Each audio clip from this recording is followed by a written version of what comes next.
Bem-vindos ao IBRAcast, o podcast quinzenal trazido especialmente a você pelo IBRAC, o Instituto Brasileiro de Estudos de Concorrência, Consumo e Comércio Internacional. Nosso podcast vai explorar os mundos fascinantes e cada vez mais interdisciplinares do antitrust, do direito do consumidor, do comércio internacional e da regulação em sentido estrito. A cada episódio serão convidados especialistas, dentre autoridades, advogados, economistas e acadêmicos, para participarem dos debates mais atuais e relevantes das áreas de atuação do Instituto. Fiquem ligados e curtam o programa. Olá, pessoal. Bem-vindos ao IBRAcast, o podcast do IBRAC. Eu sou Bruno Becker, um apresentador desse programa. O nosso episódio de hoje é sobre concorrência, liberdade de expressão e democracia. E hoje eu farei uma dobradinha deliciosa com a Priscila Brolio Gonçalves, uma grande amiga. A Pri é diretora de publicações do IBRAC e comigo vai apresentar hoje esse episódio. Oi, Bruno, é um prazer estar aqui com você, principalmente esse episódio tão especial aqui, tão atual. Maravilha. Olá a todos. E a gente tem convidados incríveis hoje. São dois, a Ruth Carolina Sgrignoli, que é advogada da área de comunicação social há 15 anos e hoje integra o jurídico da TV Cultura. A Ruth é doutora e mestre em Direito Político e Econômico pela Universidade Presbiteriana Mackenzie, onde também leciona. A Ruth é pesquisadora de liberdade de expressão e sua tese de doutorado tem como título O financiamento dos meios de comunicação no Brasil e o impacto para a liberdade de expressão. Bem-vinda, Ruth. Obrigada, saudações para quem está nos ouvindo aí nesse dia. Muito obrigada. Obrigado, nós que agradecemos. E também temos o Walter Vieira Seneviva, que é advogado referência em mídia e telecomunicações. O Walter foi diretor jurídico e vice-presidente do Grupo Bandeirantes de Televisão, a Rede Bandeirantes, integrou o Conselho de Comunicação Social do Congresso Nacional entre 2013 e 2017. Bem-vindo, Walter. Obrigado Becker, obrigado Priscila, é uma honra poder falar com o público do IBRAC. Pri, vamos começar então essa conversa maravilhosa. Quer começar fazendo uma pergunta? Vamos lá. Vou fazer as honras aqui. De novo, bem-vindos, Walter e Ruth, é um prazer tê-los aqui com a gente. É muito legal trazer gente que não está fechadinho aqui, né, no nosso mundo antitrust, então eu tô muito ansiosa aqui para ouvir vocês. Vamos começar falando de um tema que talvez nem todos os nossos ouvintes conheçam, né? Apesar da gente ser advogado, economista da área de concorrência, né? Que é o artigo 220 da Constituição Brasileira, que trata justamente da comunicação social, que é o tema de especialização de vocês, né? O parágrafo 5º, eu vou ler aqui muito rapidamente, para todos poderem acompanhar a discussão. O parágrafo 5º desse artigo 220, ele dispõe que os meios de comunicação social não podem, direta ou indiretamente, ser objeto de monopólio ou oligopólio. Eu vou começar com a Ruth. Ruth, você poderia comentar esse dispositivo, né? Por que essa proibição direta, né, clara, expressa, de monopólio ou oligopólio nesse setor? Quais as garantias? Por que esse artigo, que ele busca tutelar? Se você puder comentar com a gente. Claro. Vou cumprimentá-la agora, a Priscila, o Bruno, agradecer aí a possibilidade de estar conversando com vocês sobre esse tema. É um tema que eu gosto muito, e é o que eu comecei a desenvolver quando eu trabalhava com o escritório do Walter. A gente começou a tratar desse tema, e isso vem desde 2005 e acabou virando uma tese aí que eu terminei, e que eu defendi no final de 2019. Diferente do concorrencial normal, né, do monopólio dentro de atividades que são outras atividades que não a comunicação, e que de qualquer forma o monopólio, a gente sabe, a Constituição prevê isso, a gente tem aí o CAD que faz a repressão desse tipo de conduta, né, monopolista ou oligopolista, que desestimula a produção, a pesquisa e o aperfeiçoamento. Então, uma conduta rechaçada pela Constituição e pela lei. Na comunicação, esse tipo de conduta, né, a conduta anticompetitiva ou o oligopólio ou o monopólio das comunicações, pode resultar num malefício que eu entendo que vai além dessas questões de desestimular essa coisa do bom funcionamento do mercado, da produção, do conteúdo, do audiovisual. Quando você tem um monopólio na comunicação, você elimina a concorrência da informação, né, da liberdade de expressão, porque você acaba tendo veículos únicos, né, poucos veículos aí que dão a informação. Então, ao fim e ao cabo, você acaba tendo um impacto, né, na liberdade de expressão e, por consequência, na democracia. Então, assim, respondendo de forma muito direta a sua pergunta, essa é a resposta, né?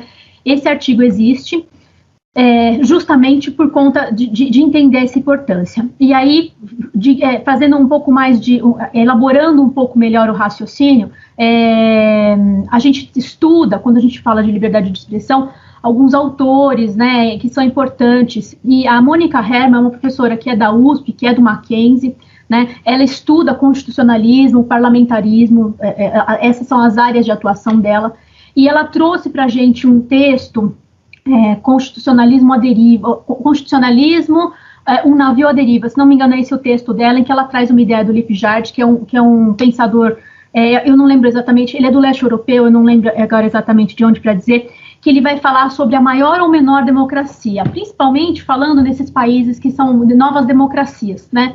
E dentro dessa estrutura, então, pluralismo político, alternância de poder, dentro dessas considerações que ele faz, né, a respeito de uma maior ou menor democracia, está a liberdade de expressão. Então, a liberdade de expressão é um dos termômetros para a gente entender se a gente tem uma maior ou menor democracia, né? E no setor da comunicação, principalmente, e que foi foco, né, do meu trabalho, na radiodifusão, e a gente está falando radiodifusão, então estou falando de rádio e televisão aberta, que são os veículos mais consumidos pelos brasileiros, né, a gente tem ainda um limitador a mais, que é o espectro da radiofrequência, né?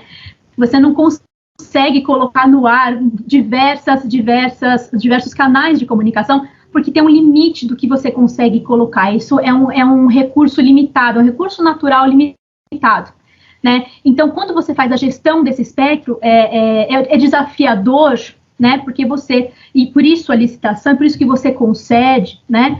É um serviço público, eminentemente, está lá no artigo 21, então é um serviço que é concedido para o particular prestar, então você tem essa preocupação com esse recurso que é escasso. E aí, se você tem dentro desse universo um player que ainda consegue ser dominante, então você restringe aí tanto a diversidade do que está sendo dito, né, tanto quanto o pluralismo dos veículos, quanto a diversidade daquilo que você está colocando no ar. Então, essa regra, e é interessante notar, a regra da proibição do monopólio, oligopólio nos meios de comunicação é específica, né? Existe uma regra geral lá, né, no 173 da Constituição, 174, mas para a comunicação existe a regra específica lá dentro do artigo 220.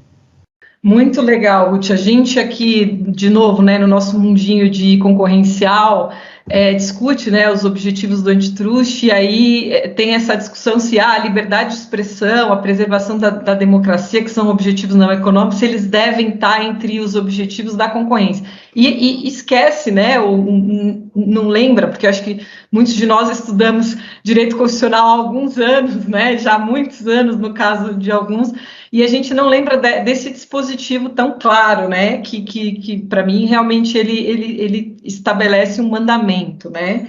E achei muito interessante esse comentário que você fez sobre, eu também não sabia que a rádio e a TV aberta no Brasil ainda são, então, os veículos dominantes, né, nesse nosso Brasil aí continental, que também a gente acho que acaba esquecendo um pouco, a gente pensa muito na internet, a gente acha que todo mundo está conectado aí, e não é verdadeira essa presunção, né?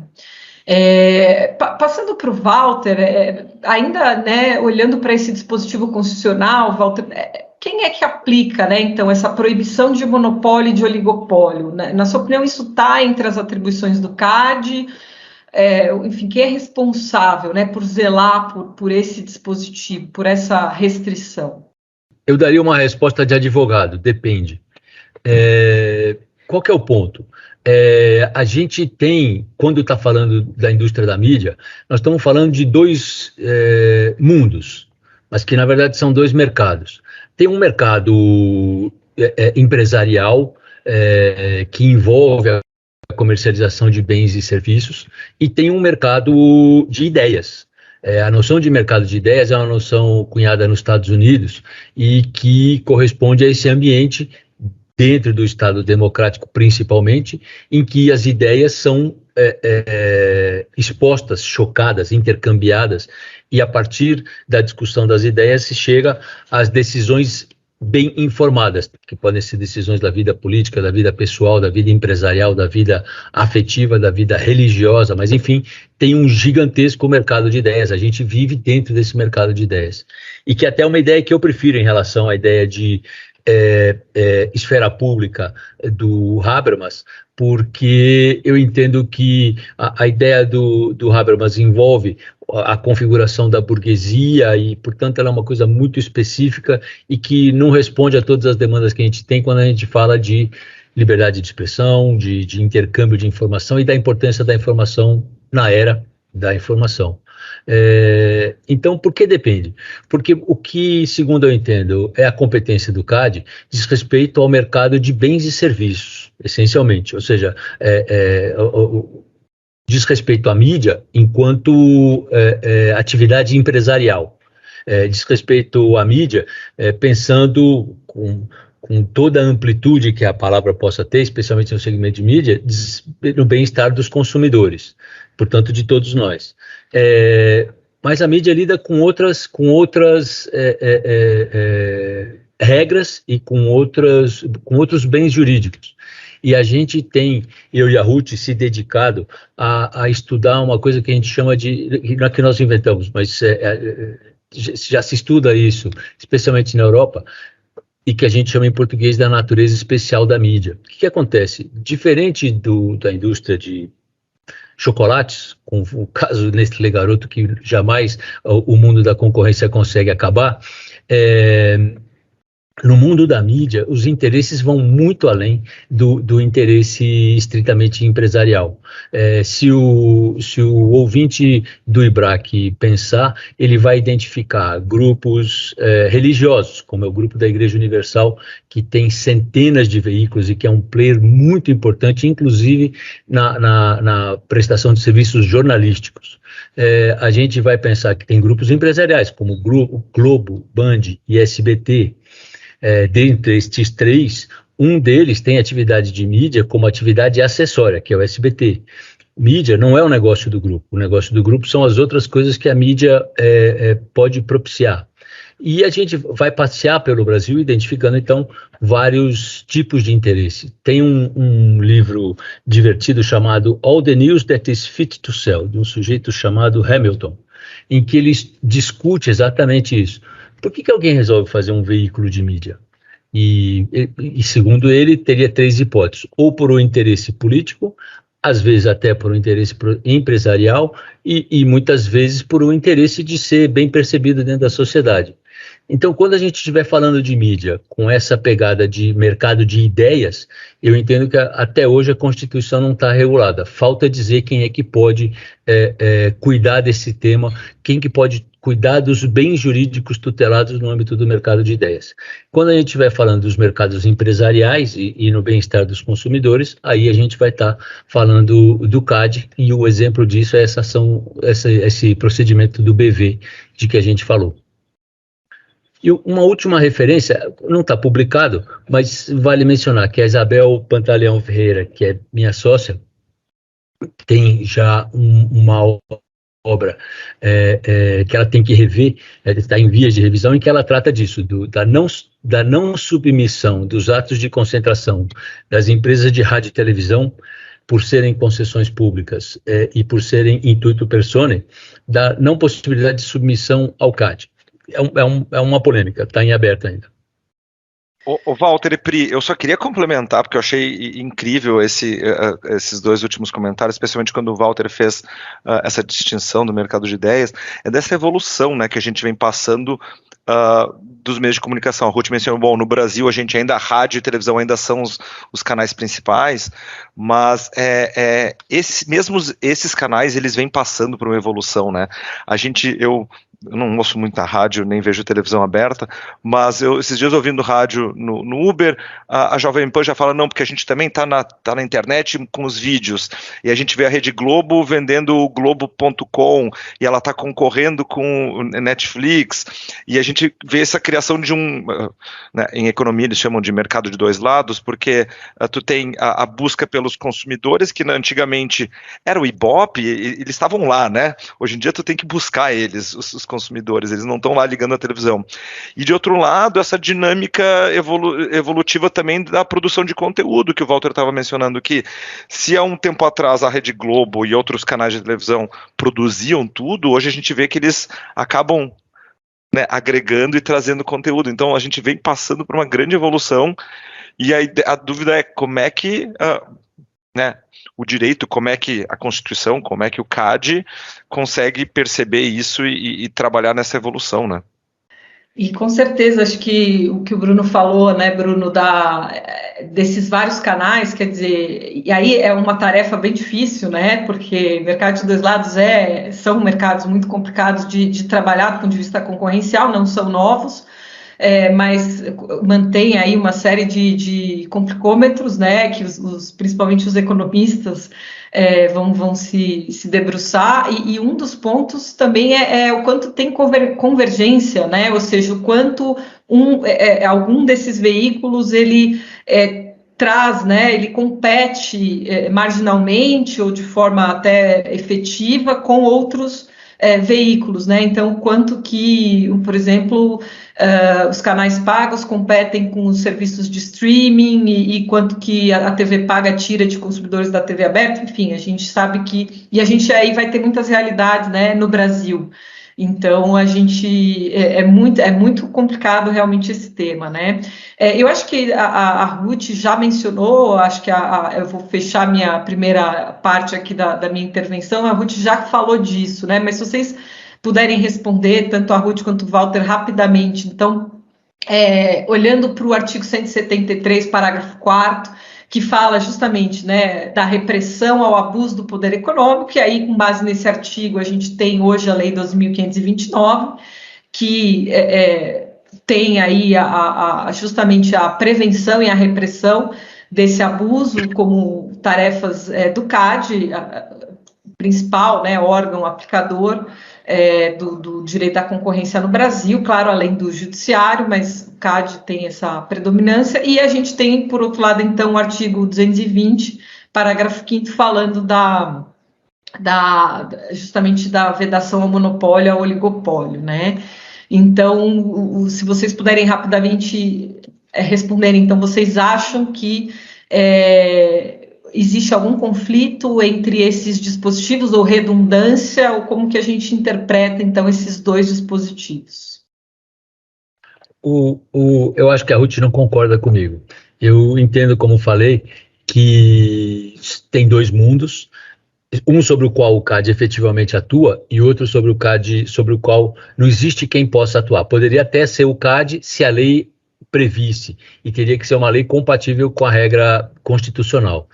E o fato de que a Constituição se refere especificamente ao mercado de mídia não pode ser considerado. A gente, como intérprete da Constituição, não pode achar que isso é gratuito, que é uma redundância. Está lá no 173, parágrafo 4º, mas só para lembrar, está lá no 220 também. Não é assim. Se está no 220, tem uma importância específica, o que, segundo eu entendo, se explica pelo fato de que existe esse tal mercado de ideias. O público do IBRAC certamente tem um apreço, que a média do público do direito, e certamente não é o mesmo interesse que tem no público dos estudiosos da comunicação social. O público do IBRAC tem uma afinidade com a economia, e isso faz toda a diferença. não é coincidência, segundo eu entendo, que justo aqui, no podcast do IBRAC, que a gente possa falar desse assunto e que a gente não seja provocado a falar disso em vários outros eventos e públicos com os quais a gente interage dentro do direito e fora do direito. É preciso fazer essa reflexão. E essa pergunta que a Priscila nos faz, se a gente for buscar o Ives Gandra, o José Afonso da Silva, e for passar por todos os constitucionalistas, o próprio ministro Barroso, que tem uma ampla produção vinculada ao tema da comunicação, que tem muito a ver com o exercício profissional dele. Antes de ser ministro, ele era advogado. Ninguém tem nenhum grande estudo a respeito disso. E, infelizmente, muitos deles, e esses dois especificamente, José Afonso da Silva e Ives Gandra da Silva Martins, nas suas constituições comentadas, falam do dispositivo do artigo 220 como telespectadores e não como juristas. Então, eles se queixam da qualidade do rádio e da televisão e dizem que é importante que não tenha oligopólio, que eu entendo é uma coisa que não faz sentido jurídico nenhum. Mas eu digo isso não para diminuir a importância desses dois gênios do direito brasileiro, mas só para enfatizar. O IBRAC está levantando uma bola para quem é estudioso, para quem é interessado e mesmo do ponto de vista profissional, sobre a qual a gente, enquanto advogado, deve se deter. Tem um campo aberto aí para ser explorado. Eu entendo que não é redundante. Eu acho que concordo que são coisas diferentes, né? A previsão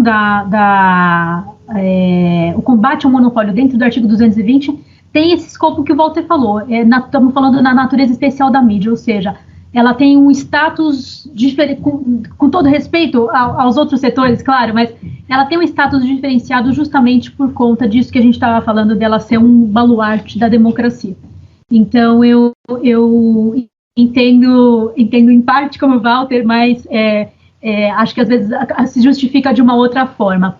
Mas não acho redundante, não. Acho que são tratamentos que estão falando a respeito de situações, o monopólio, eu entendo que a definição é a mesma, tanto para um setor quanto para o outro, mas o resultado do monopólio num setor ou no outro tem consequências diversas, né? E para a comunicação, como a gente viu, a consequência pode ser nefasta. Muito bom. Nossa, eu tô adorando, assim, eu tô cheio de ideias aqui. A gente poderia conversar por 5 horas e fazer um audiobook. Bruno vai fazer doutorado. Bom tema, Bruno, de doutorado. Bom tema. Nossa, fazer. A cabeça tá girando. Gente, vamos continuando nessa conversa agora sobre concorrência e setor de mídia. Eu queria começar a abordar com vocês a parte da concentração no setor, né? E a entrada de Big Tech, se a gente falar um pouco sobre esse lado mais concorrencial. Mas antes de a gente entrar nesse assunto, eu queria usar o gancho do bloco anterior e para ouvir de vocês um pouco sobre liberdade de expressão, né? E a pergunta aqui é se vocês acham que a liberdade de expressão e que ela, em última instância, a democracia, deve figurar entre os objetivos do direito da concorrência. E daí os objetivos eu pausei porque é aqui um pouco do que a Pri falou, né? Essa discussão, quais são os objetivos do direito da concorrência, a que serve o direito da concorrência, a gente pode pensar em objetivos econômicos e não econômicos, e com essa entrada dessas empresas de tecnologia, a gente vem repensando muito quais são os objetivos do direito da concorrência. Então a ideia é perguntar se a liberdade de expressão deveria ser um dos elementos. Posso fazer um acréscimo aqui, Bruno? Talvez isso, o CAD tem que levar isso em conta, né, quando ele analisa um ato de concentração, por exemplo, né, entre duas empresas de mídia ou empresas de tecnologia, ou quando ele analisa uma conduta, né, quer dizer, essa conduta ela restringe a liberdade de expressão, então, embora eu não tenha encontrado aqui impactos econômicos claros, eu vou proibir essa conduta. Então, acho que pergunta difícil para colocar um pouco de fogo aqui. Não sei se eu vou abranger tudo que tudo que vocês referiram aí como pergunta, mas em essência, vou para o final. Eu entendo que não, o CAD não tem jurisdição sobre a liberdade de expressão. O que eu quero dizer com isso? Nas concentrações e nas condutas em que, com a aplicação das regras do direito econômico e do direito concorrencial, ele identificar empresarialmente que tem um prejuízo, então ele vai exercer a sua competência.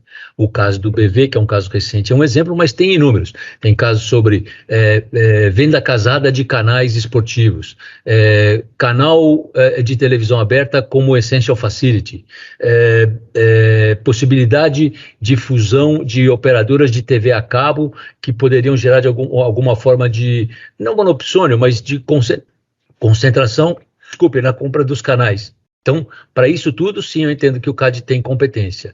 Mas digamos que a gente esteja falando da concorrência da TV católica com a concorrência da TV evangélica, que pode prejudicar o número de media outlets, de veículos que estão professando a fé católica versus a fé evangélica, numa atividade que não tem nenhum envolvimento empresarial. Dízimo contra dízimo. Eu entendo que o CAD não deve se pronunciar, embora envolva muitos bilhões de reais, não é pouco dinheiro. Com todo respeito pela atividade de catequese das entidades religiosas, elas movimentam uma fábula de dinheiro, captando esse dinheiro das pessoas através do dízimo. Mas isso não é sujeito à jurisdição do CAD, nem pela liberdade religiosa, nem pela liberdade de expressão. Então, eu diria, não, o CAD não tem competência sobre a liberdade de expressão. Não sei se eu respondi. Respondeu assim, os fiéis não são consumidores, na sua opinião, né? Não existe uma relação de mercado aí, é um tema bem interessante. Eu estou pensando nisso aqui agora pela primeira vez, mas vamos ouvir a Ruth também. Olha, eu e o Walter dando aula é interessante porque a gente concorda com várias coisas, mas discorda de outras, assim, veementemente. Eu acho difícil, eu acho que o CAD tem um papel importante, sim, na repressão do monopólio e oligopólio, mesmo no setor de comunicação. Isso não deve, né, não deve excluir que ele não seja o único a exercer essa atividade em relação ao monopólio e oligopólio dos meios de comunicação, né? Isso é uma coisa que, se a gente tiver oportunidade, quero até falar um pouquinho mais sobre isso mais para frente aí na nossa conversa. Então, eu acho que essa visão muito positivista do Walter, por assim dizer, talvez ela não se adeque muito ao pleito que a gente tem hoje, né? Então, eu acho que tem uma coisa principiológica no exercício da atividade do CAD, né? E que, ao fim e ao cabo, ele busca equidade e justiça social, né? E a comunicação está dentro disso também, porque antes da gente falar, né, do direito de informar, de ser informado, do exercício político, econômico que resulta dessa informação, a liberdade de expressão é um anseio humano, né? É aquilo que vincula a gente com outro ser humano. E claro, usando a linguagem, etc. e tal, pensando, né, antropologicamente, sociologicamente, eu tenho um momento que antecede isso. E quando a gente tem um momento que antecede isso, a gente precisa falar, talvez, de forma mais principiológica, né? Mesmo que seja aí numa legislação infraconstitucional, eu acho que isso é válido. Então, eu não tenho dúvida que ele tem um objetivo que é não econômico também. E eu acho das decisões que eu já li do CAD a respeito dessas matérias, o CAD faz isso muito bem, né? Ele faz a análise do mercado e traz essas coisas, né? Nem que ele não vá pontuar sobre essas questões que não são econômicas, mas a pesquisa que eles fazem, ela é muito rica, ela é muito boa. E eu acho que, ao fim e ao cabo, realmente eles ponderam sobre essa questão do que é a justiça social, né? Da questão mais principiológica e de questões que se dizem respeito ao anseio humano. E Ruth, Walter, eu achei interessantíssimo esses pontos de vocês. Eu estava tentando usar aqui o chapéu que não sou, mas o chapéu de, se tivéssemos um economista aqui, né, muito provavelmente eles falaram, tudo é mercado, né, mercado de ideias é mercado, o mercado de fiéis é mercado, e assim, especialmente a gente falando hoje nessa questão das igrejas na mídia, né, no final das contas é dinheiro, eles estão Tem um ditado independentemente da finalidade principal deles, a gente está falando do mercado. Tem um ditado, Becker, que diz: templo é dinheiro. A gente tem que pensar nisso. Templo é dinheiro. Exatamente, e essa alteração, né, eu estava pensando enquanto vocês falavam de, bom, mídia ideias são, a gente teve há um tempo atrás umas decisões muito controversas do CAD falando sobre mercado de educação, falando, olha, a minha restrição aqui nessa fusão aqui de duas empresas de educação vai ser o número de doutores, e foi super questionado no sentido de, bom, tá, mas é função do CAD regular a qualidade de ensino? De novo, é função do CAD regular conteúdo da mídia? E a gente fica, mas o ponto é, na ausência, quem faz? A gente não tem um órgão regulador nesse caso, por exemplo, de conteúdo eclesiástico, de conteúdo religioso, quer dizer, quem que faz, né? E daí, às vezes, o CAD, na ausência, acha que tem que fazer às vezes. Se é certo ou se é errado, não é minha função de apresentador dizer, mas é só trazer as ideias. Maravilha. E evoluindo, eu falei, né, que a ideia de falar um pouco de concentração e de Big Techs, eu queria perguntar para vocês um pouco sobre o nosso mercado, né? Se vocês acreditam, primeiro, se ele é ou não concentrado, a gente já falou um pouquinho sobre isso, mas aprofundar um pouco mais. Historicamente, né, e na atualidade, vocês acham que a entrada de novas mídias, as redes sociais, ela altera essa concentração, né? E se vocês acham que as Big Techs têm algum papel na diluição de uma concentração, se é que ela existe, né? Voltando o ciclo da primeira pergunta. Então a ideia é um pouco falar sobre isso, sobre essa concentração atual histórica e como é que redes sociais e Big Techs influenciam essa alteração da dinâmica do mercado. A gente pode começar pela Ruth agora, que terminou antes, só para variar. Dá para ela a primeira chance ou para o Walter a réplica. Ótimo. Obrigada, vamos lá.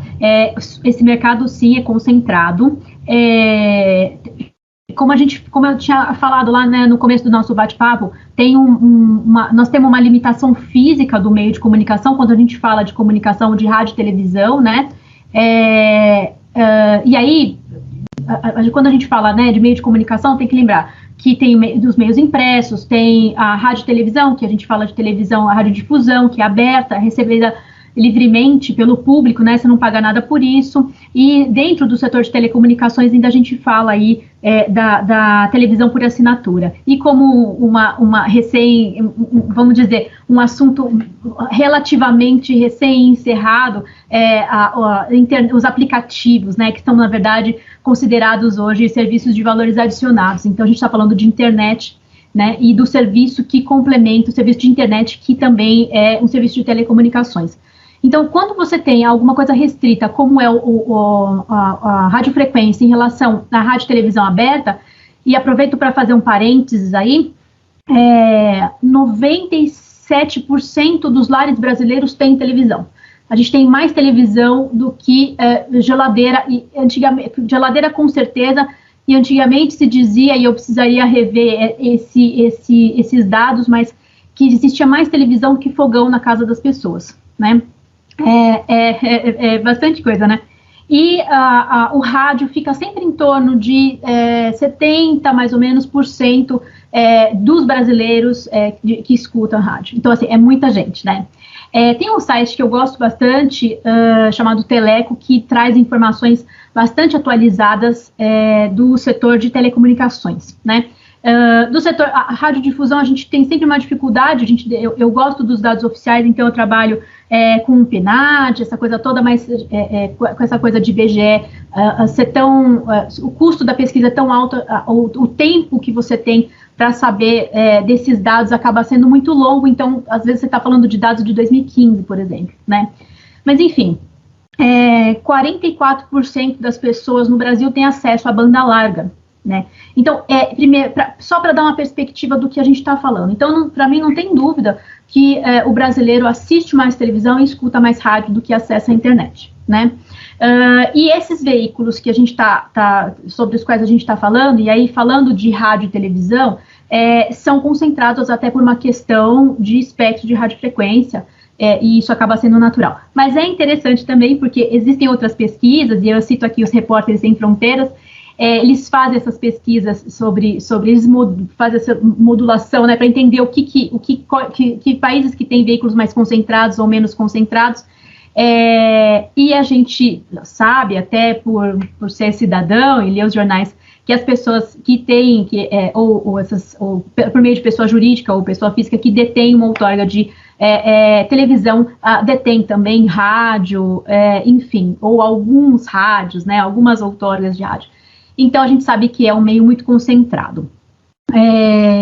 Não só pela natureza, mas pela característica de ter um dono só, por assim dizer, né? Então, assim, dando um panorama mais ou menos geral, muito rápido aqui, sobre como é que se constitui, então, esse setor.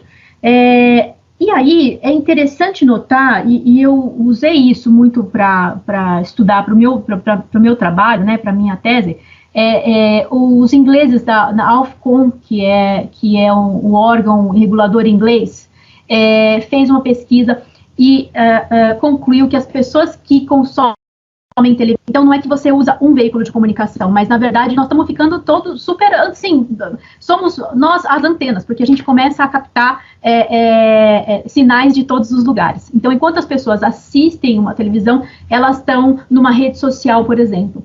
Então, eu não sei se esse é o momento em que a gente pode dizer, eu tenho uma supremacia de um em relação ao outro.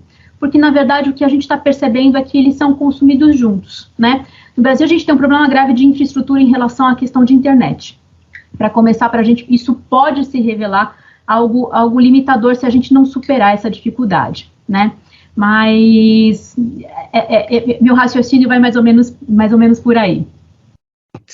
Eu complementaria as coisas que a Ruth falou. Antes de responder objetivamente a pergunta, eu queria chamar a atenção de uma coisa que me entristece, me choca muito, não porque aconteça, mas porque as pessoas não se dão conta, que é o seguinte: historicamente, a indústria da mídia, dentro daquele conceito all the news that is fit to sell, para que alguém faz um veículo de mídia?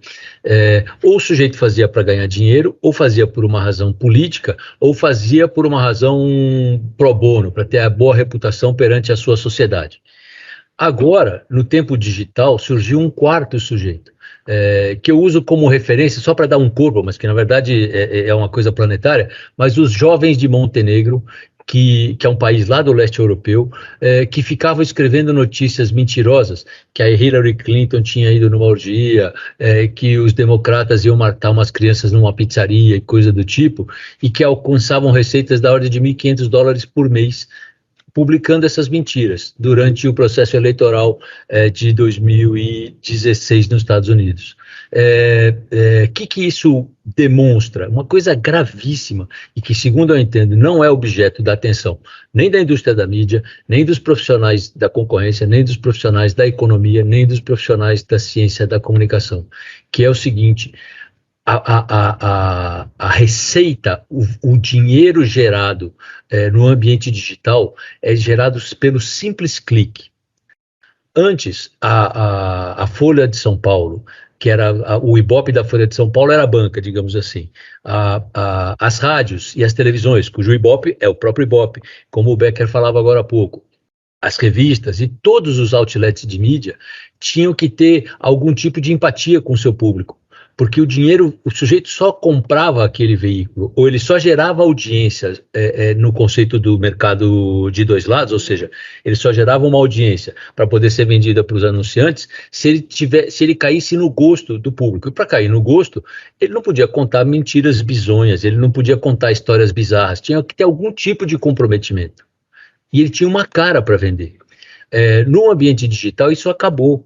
No ambiente digital, se eu fizer uma história dizendo que eu fotografei o filho do presidente numa posição estranha, e a gente recebe esse tipo de impulso todos os dias. É importante a gente prestar atenção que muitos dos veículos de comunicação que a gente participa tem notícias absurdas sobre perdi 40 quilos em 2 dias, Anvisa aprova tal coisa, como que o artista da Globo, vou dizer para vocês agora vamos ver se eu encontro aqui, como que o artista da Globo, quanto ganha o artista da Globo, são uns negócios que você fala, meu Deus do céu, por que isso? A resposta é simples, porque no ambiente digital a receita vem do clique, e pouco importa se o sujeito gostou do que ele viu, se ele vai voltar naquilo. É um apelo para o gutural, é um apelo para o boçal, é um apelo para o mórbido, é um apelo para o que a gente tem de pior e que a gente não gosta de dizer, mas a gente clica nessas porcarias. Eu espero que os leitores do IBRAC consigam resistir, mas é feito para a gente não resistir. Então a gente tem que entender isso. A grande transformação, o Bruno falava agora há pouco de evolução, eu vou chamar de transformação, porque eu acho que tem mudanças para melhor e tem mudanças para pior. A grande transformação é que hoje a grana, a receita, o faturamento dos veículos de comunicação, uma parte deles depende de credibilidade, apuração jornalística, o que envolve custo. É muito caro fazer. E um outro bloco de veículos de comunicação tem uma receita que não envolve custo e que deriva simplesmente de tocar o mórbido, o imoral, o violento. Os canais de história hoje contam as histórias do passado como se fosse uma coisa policialesca, do Afanásio Jazade, de 30 anos atrás. Os canais de história natural ou de mundo contam como que o tigre come o pescoço do pequeno alce e como jorra sangue e tudo mais. Então, a proliferação das mídias está muito associada a isso, a exploração da vilania, eu vou dizer assim, sem compromisso com o investimento. E que impacto que isso tem no pluralismo? No fim das contas, eu entendo que o impacto é muito pequeno. A gente tem uma pesquisa que está em curso, que a gente gostaria de ter acabado na eleição municipal de 2020, mas que não foi possível acabar. A gente talvez só consiga acabar com a eleição presidencial de 2022. E que indica que desde a redemocratização, as candidaturas que têm mais tempo no rádio e na televisão são as candidaturas que vencem. E que, se a gente colocar a correlação voto por segundo, digamos assim, ou seja, o cara tinha 3 minutos e conseguiu 20 milhões de votos, o cara tinha 8 minutos e conseguiu 150 milhões de votos. Se a gente tornar isso em voto por segundo, do tempo gratuito no rádio e na televisão, ao longo, desde 1988 até 2020, a gente vai ver que tem uma correlação entre tempo de rádio e televisão e vitória na eleição. E aí, se a gente coloca a penetração da internet, que no começo era a internet fixa, depois entra a internet móvel, a gente vê que essa correlação não se modifica. Tem 2 furos nisso.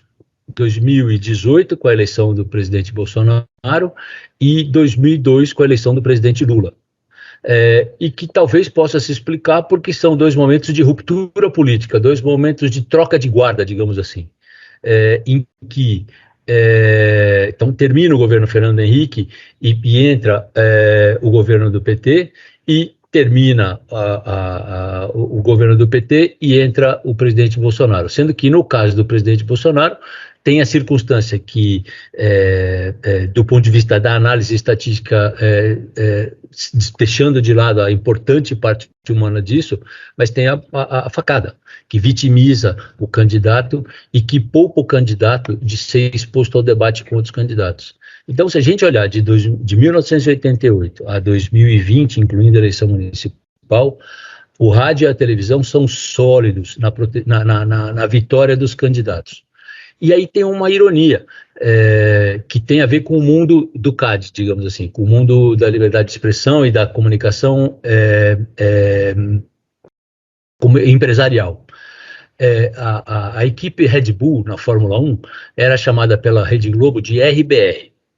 Então, para quem um dia assistir a corrida, vai ver que ela chama RBR.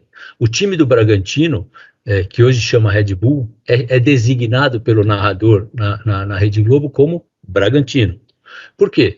Porque se o patrocinador não pagar, ele não vai ser mencionado. A Arena do Palmeiras chama Arena do Palmeiras.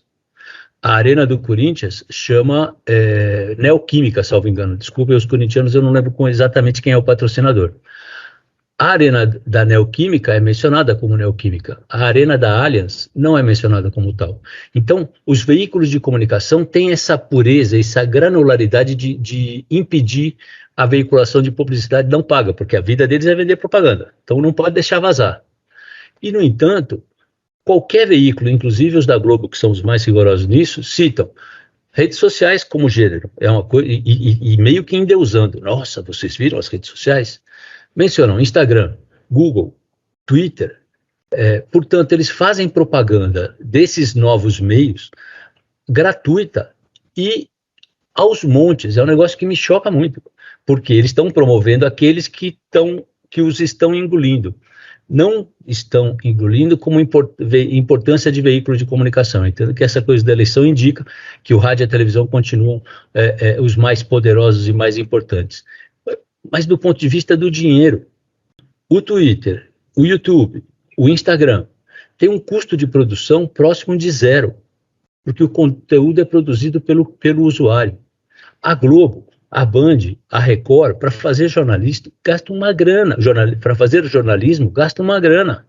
Então, você está assistindo a uma transformação, por isso que eu digo que tem coisas boas e coisas ruins, em que quem produz jornalismo e põe a cara para bater, tem custos enormes e a receita está caindo. E quem produz impactos, não dá nem para chamar de jornalismo, mas enfim, até tem jornalismo no meio daquele grande lixo do mundo digital, tem seus custos cada vez menores e as suas receitas cada vez maiores. Estima-se que a receita total da televisão no Brasil seja da ordem de uns 19, 18, 20 bilhões conforme o ano. E só o Google e o Facebook estariam faturando 9 bilhões por ano. Então você tem duas empresas que valem metade do mercado brasileiro de rádio e televisão, que é o maior mercado de mídia do Brasil. Então, eu entendo que tem essa grande diferença de que o clique paga, independente do que o cara está vendo, então essa é uma transformação importante. Os meios digitais estão tirando receita e não estão colocando informação no lugar, então isso é um problema. Mas no fim das contas, a pergunta era, escuta, mas tem concentração? Aí eu acho que a gente tem que emprestar do direito da concorrência para o mercado de ideias aquela noção da dimensão geográfica. Então, eu entendo que na dimensão nacional a gente não tem, no mercado de ideias, não tem concentração no mercado nacional, embora tenha uma liderança clara do Grupo Globo. Nas dimensões regionais, a gente tem problemas muito importantes. Eu cito um caso de um grupo que é de altíssima qualidade e competência, que exporta executivos, porque eles são muito bons, que é o Grupo RBS do Rio Grande do Sul, mas que foi objeto de discussão tanto no CAD quanto no Judiciário, porque é um grupo que tem uma importância exagerada na dimensão geográfica dos mercados em que ele atua. E que, ironicamente, tanto no âmbito do CAD quanto no âmbito judicial, sempre foi considerado como cumpridor da lei. Eles são muito bons, mas eu entendo que eles têm um tamanho grande demais. E na dimensão local, digamos assim, municipal, eu entendo que não tem problema nenhum de concentração. Não sei se responder. Eu só não posso, eu como gaúcho não posso fazer nenhum comentário sobre a RBS. Risco de vida. Vou me matar, vou perder meu passaporte gaúcho. Brincadeira, eles são muito bons. E quando eu falo que eles exportam executivos, não é piada, não. Você não trabalhou na RBS, trabalhou? Não. Eles são muito bons. Jornalistas, eles exportam bastante coisa, né? Pri, vamos pro último bloco? Vamos sim.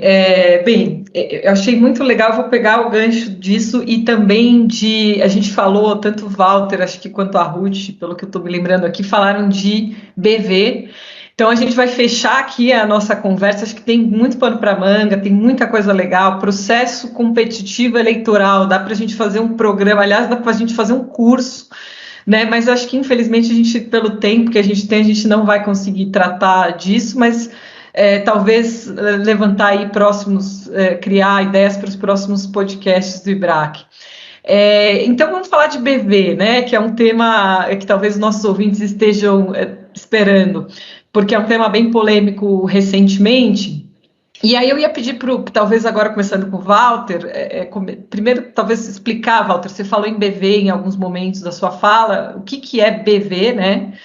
O que é BV e a sua opinião sobre isso. Você tem um artigo recente no Jota falando sobre BV que eu achei muito interessante, várias perspectivas que eu não tinha considerado até esse momento, então eu queria que você explicasse um pouco isso e desse a sua opinião. E aí já pediria também para a Ruth entrar e completar aqui, também opinar sobre a opinião dela nessa matéria. O BV é uma coisa do jargão de mídia, mas que para o direito da concorrência é uma coisa muito conhecida, são os planos de incentivo. Então é natural que os agentes econômicos, dentro da competição nos seus respectivos mercados, estabeleçam planos de incentivo. Então pode ser um plano de incentivo para um distribuidor. Se ele vender mais, ele vai ter uma comissão maior. Pode ser, enfim, plano de incentivo de toda a ordem e que vocês da concorrência conhecem melhor do que nós. No mercado de mídia, o plano de incentivo chama BV, que quer dizer uma bonificação por volume. Como funciona o mercado de mídia? Tem um veículo que granjeia audiência e que vende essa audiência para o anunciante. Então, vou dar o exemplo do veículo onde eu trabalhei. Então, eu sou da Band, a Band quer ter muita audiência, então ela quer fazer uma programação que atraia a atenção do telespectador e ela vai para o anunciante e diz, olha, anuncie aqui, porque eu tenho um monte de espectadores que vão assistir a sua mensagem publicitária. Só que a Band não negocia diretamente com o anunciante, ela negocia com uma agência de publicidade. E a agência de publicidade tem um mandato do anunciante para escolher os veículos, negociar os preços e comprar a mídia. Então, quem compra a mídia pelo anunciante, quem compra a mídia pelo anunciante é a agência. A agência chega ou na Band, ou na Globo, ou na Rede TV, ou no SBT, ou na Record, ou na Folha, no Estado, ou no Google, ou no Facebook, e diz, olha, o veículo, eu quero comprar de você X de mídia. Quanto você dá para minha agência se eu der esse dinheiro para você? É como se a gente, como advogado, vivesse de procurar fornecedores de serviço para os nossos clientes e dissesse, eu sou advogado do cara, se você me der uma grana, eu faço você ganhar esse contrato. Eu, embora entenda que isso é natural, o comissionamento é natural na atividade econômica em geral, entendo que neste caso das agências a atividade é imoral. E a minha opinião tem relevância zero. O mercado se organizou assim nos anos 60 e ele funciona assim há, portanto, 60 anos e funciona bem e não é só o caso brasileiro. E eu faço esse comentário porque às vezes o público ouvinte do IBRAC pode falar, não é possível. O grande anunciante confia que a agência recebe uma grana do veículo para decidir e torrar a grana dele, anunciante? Sim, é tão simples quanto isso. O dinheiro no mercado publicitário às vezes fica tonto, porque ele vai e volta entre as pessoas físicas e as jurídicas com uma velocidade assustadora. É um mercado muito especial e há uma investigação importante nos Estados Unidos pela Associação Americana de Anunciantes sobre os kickbacks, sobre os tocos, as bolas, as propinas no mercado publicitário. É um mercado realmente especial para quem se interessa. Esse relatório da ANA, elaborado por uma empresa chamada K2, mostra isso com muita clareza e de uma maneira interessante. Mas, enfim, a agência chega no veículo e fala, veículo, você me dá uma bonificação se eu colocar um volume grande de propaganda aí no seu veículo? Claro. E assim, então, se organizou o mercado, como eu falei, nos anos 60, e todos os veículos pagam para as agências de publicidade mandatárias dos anunciantes um kickback chamado, ou um plano de incentivo chamado bonificação de volume. Essa bonificação de volume, por mais que ela possa me decepcionar do ponto de vista moral, ela não tem nada de antijurídica, muito antes ao contrário, é um plano de incentivo como qualquer outro e é um plano de comissionamento como qualquer outro. mas sim ela pode ter um efeito anticoncorrencial. Quando? Quando quem paga o plano de incentivo tem um poder de mercado muito expressivo. Quando o agente econômico tem um poder de mercado muito expressivo, ele pode falsear a concorrência, ele pode impedir o desenvolvimento dos seus concorrentes. E aí ele deve ser objeto da nossa atenção. E se esse poder de mercado é exercido num ambiente em que tem veículos que são a boca da liberdade de expressão e vão matando os veículos, então a gente tem um problema que pode repercutir na democracia. Eu entendo que isso foi a tese da Ruth. Mas então, BV é plano de incentivo, é lícito, salvo que, como em qualquer outro mercado, também no mercado da mídia, se o plano de incentivo puder ter um efeito anticoncorrencial, sim, ele deve ser objeto da atenção do CAD, e a análise que o CAD faz, e que eu não sei exatamente qual vai ser a conclusão final, mas a análise que o CAD faz é muito minuciosa de cada característica, e ele enuncia, salvo engano, 8 ou 10 características do plano de incentivo da Globo, que tem um poder de mercado muito significativo, ratificado ou consolidado pelo fato de que a Globo é multimídia, e ser multimídia é uma vantagem competitiva importante, produto da competência da Globo, que se estabeleceu dessa maneira. Mas quando ela paga bonificação de volume, ela pode gerar um problema na concorrência. Eu presto atenção num mercado que foi objeto da atenção do CAD, que é o mercado de jornais do Rio de Janeiro. O mercado de jornais do Rio de Janeiro é objeto de um primeiro inquérito no começo dos anos 90, porque eles anunciavam o preço, o sindicato se reunia e dizia: o preço dos jornais vai subir tanto. Então subia o preço do Dia, subia o preço do Globo e subia o preço do Jornal do Brasil. Aí o CAD fez uma investigação, porque tinha evidentemente uma conduta concertada, e o cartel dos jornais carioca foi punido.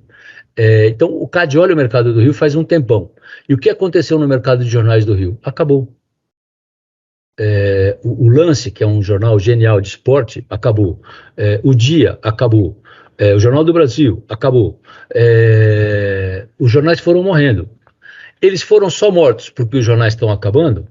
Talvez, mas eles também foram mortos por esse defeito na estrutura concorrencial do mercado, que é uma coisa que foi objeto de atenção do CAD e que gerou um termo de cessação de conduta há uns 6 anos atrás, 8 anos atrás.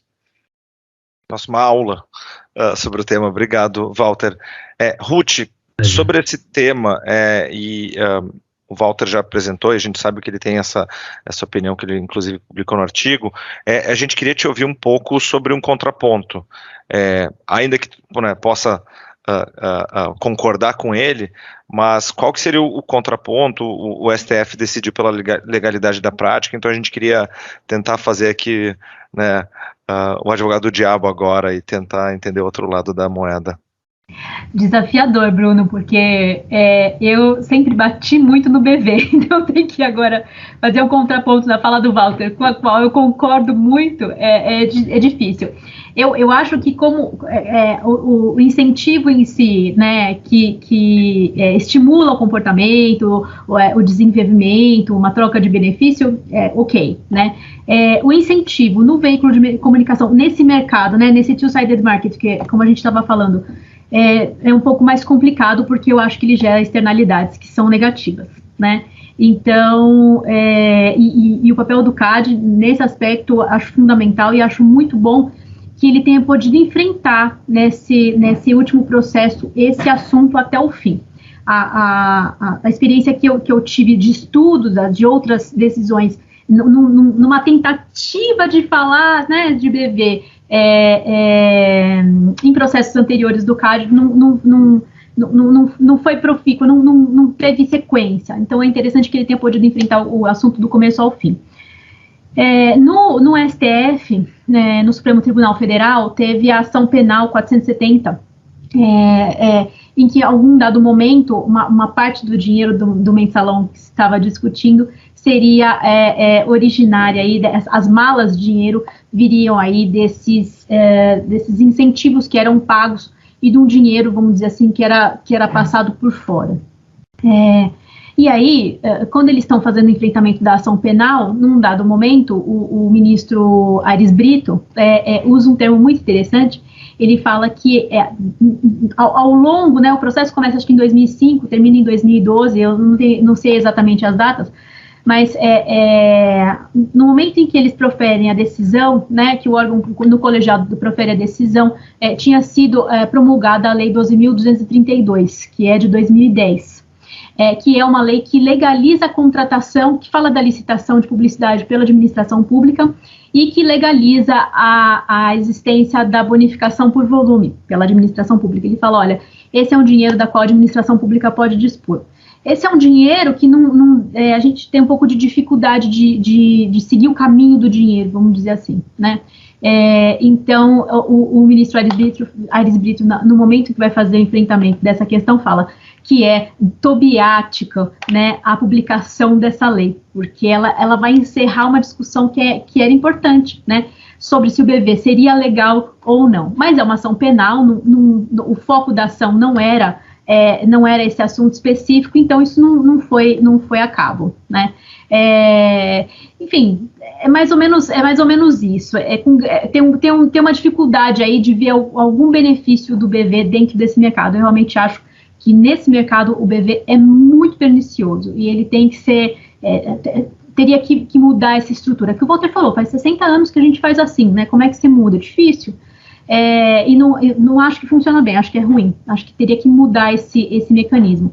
Existem outras remunerações das agências, mas eu acho que isso não é praticado. Elas hoje só se remuneram por meio do BV, né? Então isso torna a discussão vamos dizer assim, a cessação desse tipo de conduta mais difícil ainda. Aqui a gente não vai se pronunciar, né, eu e o Bruno, porque o tema realmente é super polêmico. Eu vou optar por ficar em cima do muro, mas acho interessante ouvir essas perspectivas de vocês.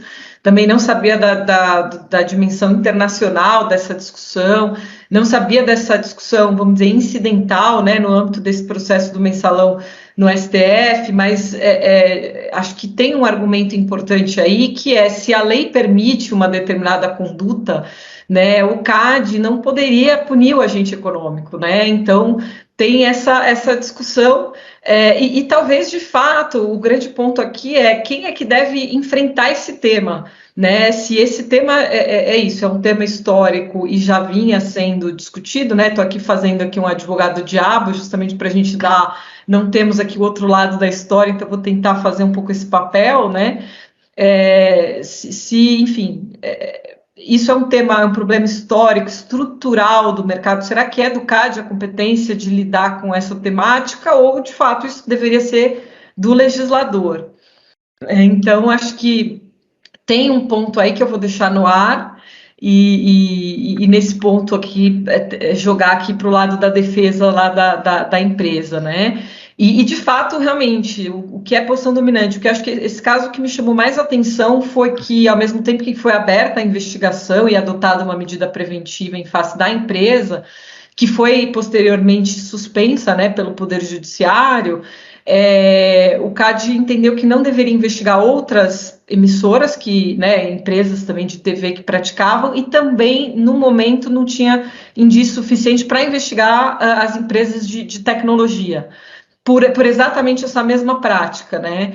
O que nesse ponto me causou uma certa surpresa, talvez essa investigação até evolua, porque ela não foi encerrada, mas que é interessante, porque me parece que aí cada um no seu mercado teria, sim, uma posição dominante, né?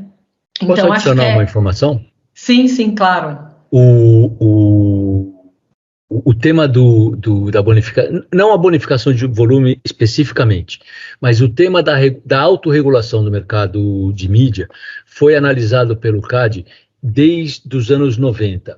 Uhum. E as avaliações e os processos correspondentes foram paralisados por ações judiciais e foram sempre aos trancos e barrancos, e a gente sabe que há inúmeros processos no CAD que acabaram gerando prescrição e por aí vai. Enfim, o processo que afinal chegou a apreciar o mérito foi decidido, salvo engano, em 2018, e ele entende o seguinte, na linha do que a Priscila estava dizendo agora: Como tem uma lei que trata dessa matéria e como tem um decreto presidencial que trata dessa matéria, legitimando a autorregulação do mercado, por um lado, e por outro, como a gente acha que essa autorregulação é anticoncorrencial, ela é nefasta para o bom funcionamento do mercado, a gente adota uma posição de advocacy da concorrência e encerra, portanto, julga extinto o processo sem condenar ninguém, mas vai encaminhar, como de fato encaminhou, um ofício à Presidência da República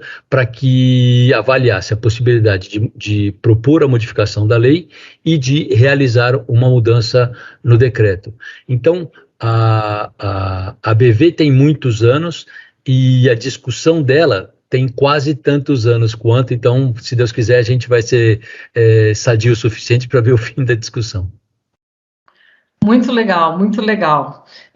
Bruno, acho que você, como nosso entrevistador oficial aqui, se quiser encerrar, está muito boa essa discussão, mas infelizmente daria para passar o dia, mas acho que a gente também não quer cansar os ouvintes e aí eles podem também pedir, sugerir ideias para a gente dar continuidade a essa conversa. Mas foi muito, muito bom receber aqui o Walter e a Ruth, que de novo, trazem um arejamento aqui para as nossas, vários pontos que a gente não costuma discutir, né? Então, eu fico muito contente com o aceite do convite de vocês. Pri, eu estava tentando buscar uma palavra, e o arejamento, eu estava refrescante, eu estava frescor, mas é isso, arejamento. Acho que vocês trouxeram muito de novidade, de aprendizado. Eu estava aqui babando ouvindo vocês. Então, gente, primeiro, muito, muito obrigado pela participação. Eu gostaria de continuar, mas a gente já passou de 1 hora de conversa. Tá uma delícia, concordo com a Pri, a gente tem que continuar de alguma forma essa conversa, porque tá muito bom, tenho certeza que os nossos ouvintes estão adorando. Então, muitíssimo obrigado pela participação, pela dedicação. A gente percebeu que vocês dois vieram preparadíssimos, armados para a nossa conversa. Foi ótimo.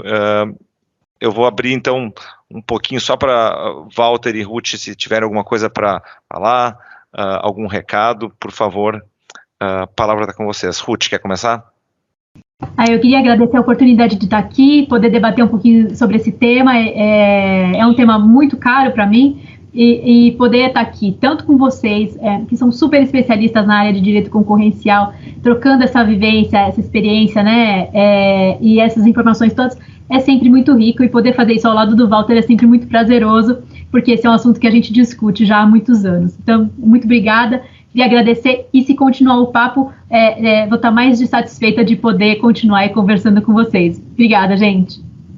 Valeu, Bruno, valeu, Priscila. Não é coincidência que o IBRAC seja o primeiro lugar a pensar sobre isso. Não é coincidência.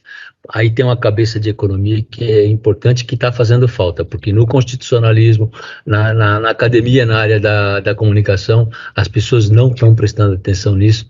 Muito obrigado para vocês e para o IBRAC por gerar essa oportunidade, e obrigado para o ouvinte que aguentou até aqui. Tá bom, gente. Muito obrigado e até a próxima. Tchau, tchau. O IBRAcast é uma produção do IBRAC, o Instituto Brasileiro de Estudos de Concorrência, Consumo e Comércio Internacional, conduzida por Priscila Brolli Gonçalves, editora-chefe, e Vivian Fraga, roteirista principal, e produzida com o apoio técnico das equipes de comunicação de Tosini Freire e Brolli Gonçalves Advogados. Obrigado por ouvir esse episódio do IBRAcast, o podcast produzido e disponibilizado pelo IBRAC, o Instituto Brasileiro de Estudos de Concorrência, Consumo e Comércio Internacional. Visite nosso site, ibrac.org.br, para conhecer todos os nossos comitês especializados, nossos eventos e nosso vasto material biográfico disponível. Nos encontramos no próximo episódio do IBRAcast. Até lá! As opiniões aqui expostas não necessariamente representam aquelas do IBRAC e das instituições a que estão vinculados os participantes.